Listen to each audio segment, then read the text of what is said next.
Magandang umaga, Pilipinas. Narito na po ang magiging lagay ng panahon ngayong araw ng Tuesday, 19 May 2026.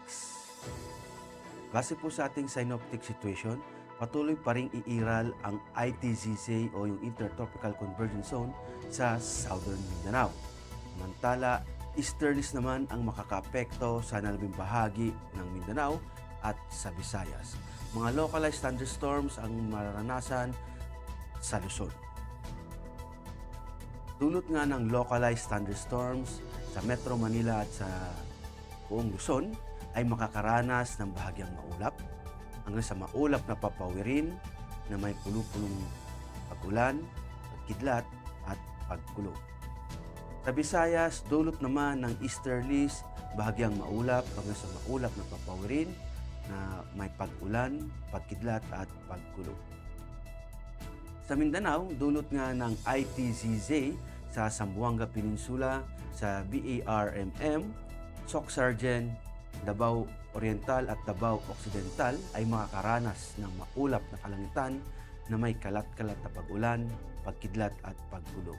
Sa nalabing bahagi ng Mindanao, magiging bahagyang maulap hanggang sa maulap na papawirin na may pulupulong pag-ulan, pagkidlat at pagkulog, dulot yan ng easterlies. At para naman sa flight level wind chart, makikita natin dito sa 925 hectopascal, ang mararanasan nilang hangin ay aabot ng hanggang 18 kilometers per hour. At pagdating naman sa extreme northern Luzon, aabot ng hanggang 36 kilometers per hour. Sa 850 hectopascal, mararanasang hangin dito sa level na ito ay hanggang 18 kilometers per hour at mayroon namang pagbugso ng hanggang 36 kilometers per hour. Sa 700 hectopascal, maranasan ang lakas ng hangin dito ng aabot ng 18 kilometers per hour. Ngunit pagdating dito sa may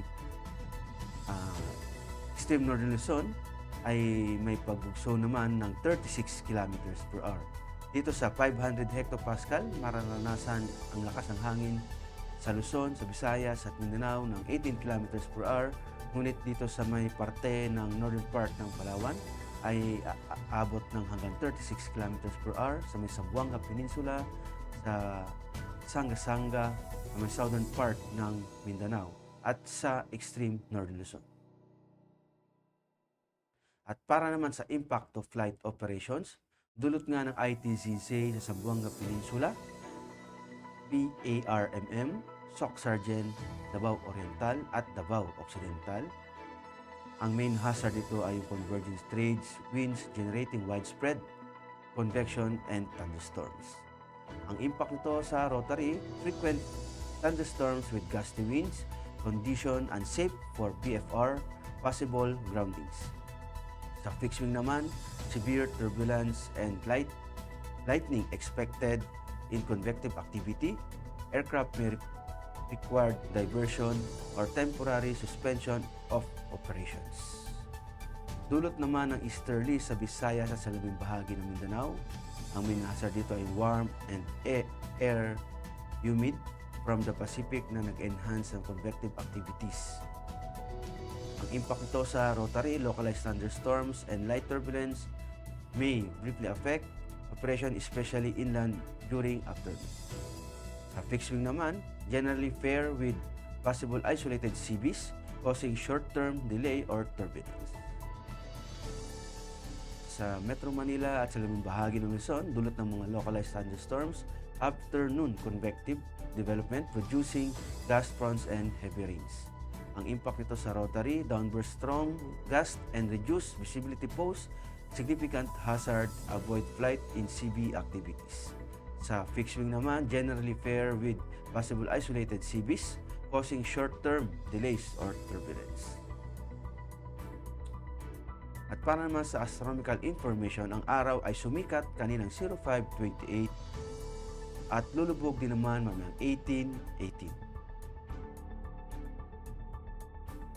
Para naman sa moon illumination, meron tayong 10%. At para nga manatiling updated sa lagay at pagtaya ng panahon, i-follow lamang ang Air Force Weather Center sa mga social media accounts. Sa ngalan ng aming commanding officer na si Colonel Alvin John Cugador, PAP JC, ako po si Technical Sergeant Brian Benedicto Esilia, weather forecaster ng Air Force Weather Center. Maraming salamat po.